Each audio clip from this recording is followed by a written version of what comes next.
अस्सलामुअलैकुम वरहमतुल्लाहि वबरकातुहू। ऑफिस से थकी हारी खातून छुट्टी के बाद घर जाने के लिए बस में सवार हुई।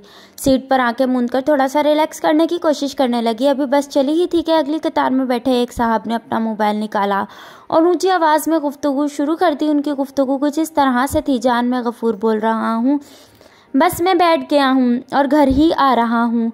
हाँ मुझे पता है कि 7 बज रहे हैं, 5 नहीं, बस ऑफिस में काम ज़्यादा था इसीलिए देर हो गई। नहीं जान, मैं शबनम के साथ नहीं था, मैं तो बॉस के साथ मीटिंग में था।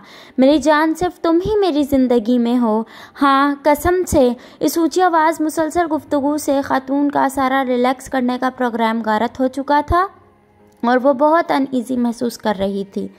काफ़ी देर बाद भी जब ये सिलसिला जारी रहा तो खातून की हिम्मत जवाब दे गई। वो उठी और फ़ोन के पास जाकर ज़ोर से बोली, गफूर डार्लिंग फ़ोन बंद करो, बहुत हो चुका है, इस पागल औरत को कितनी सफाइयाँ दोगे।